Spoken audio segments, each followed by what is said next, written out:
Ladies and gentlemen, my name is Cody Wright. I'm an Ogden City Police Detective in Special Victims Unit. And if you didn't notice, I'm white, American guy, and get racially profiled every single day. And here's the thing that drives me crazy is when I was 8 years old, I learned about the Ku Klux Klan. And I was trying to figure out ways back then how to get rid of these guys because I despised them. And I speak Spanish. I love the Hispanic people. And then every day I get racially profiled for supposedly being racist, right? So I went into law enforcement when I was old. I started when I was 41, and because I felt it important to try to make a difference to people that are victimized. And here's the deal: is nobody. I mean, I don't go to work ever hoping to shoot someone or to hurt someone. I do go to work hoping to make a difference in the world. I do go to work hoping to mend some bridges and just make a change. The thing is no one wants to kill anyone. It's a tragic thing to live with, and it's so sad. We see these people that are suffering. They're missing their dad for poor choices that were made that were out of control and ended in a tragic event. So all these ideas of some of this police change and things make sense and sounds good and looks good on paper, but in reality, until you look down the barrel of a gun or until you fight someone that's out of their mind or on drugs, you don't know what it's like. And I'm still suffering with injuries in my body for not hurting someone or shooting someone. Instead, I fought physically. My shoulders don't work right. And I've taken those actions, as have all my other brethren on the police department. So we're listing a few tragic moments, but we haven't listed all the moments that my friends have had broken knees and torn shoulders and broken elbows and all that stuff from rolling with these guys on the street. My heart goes out to the family. It really does. I really, really do feel bad. And I'm really sincere in that. But I don't want to be profiled any more than anyone else. And just know we're trying to do good. We really are. And that's all I have to say. Thank you.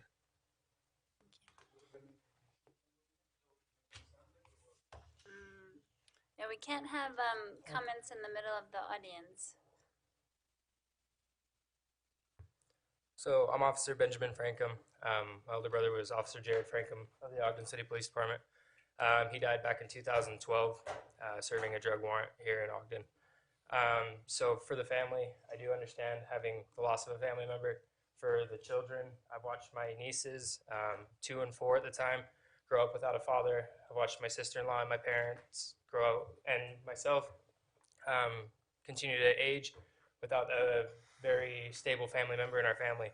That being said, I have a family member in Ogden that's a repeat felon and has had multiple times with Ogden's police department where he could have had the same end due to drug abuse. Very large individual. I'm the small one in the family, so he's a lot bigger than me. He's had weapons on him, and it's still come to a good resolve.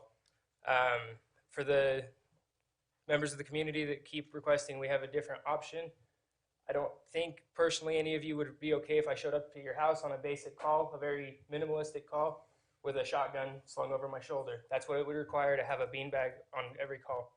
I go to calls a lot by myself. A lot of the officers do. We're understaffed, and that's what we have to deal with. Not every call we show up to, we expect to turn into a violent end or any violent means whatsoever.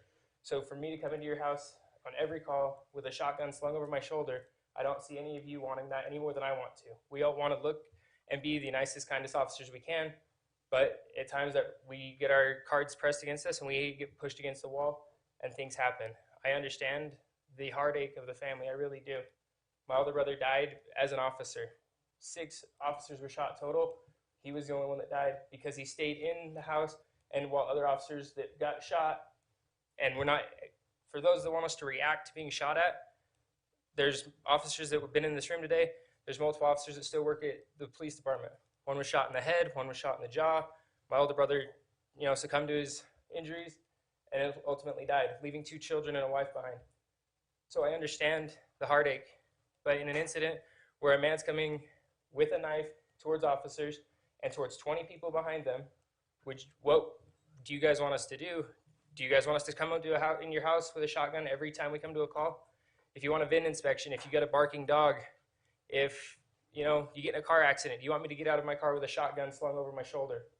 because I know we will. We're glad to serve the community, but what means do we get demilitarized but protect the community with less lethal options? Tasers don't work all the time. I know plenty of officers that have gone to use a taser and it didn't work. And then they have to use their firearm. So if we can find a means through the citizens that we can become less lethal but less militarized, but still protect ourselves and the community, I know Ogden's more than ready to listen. Thanks. Thank you.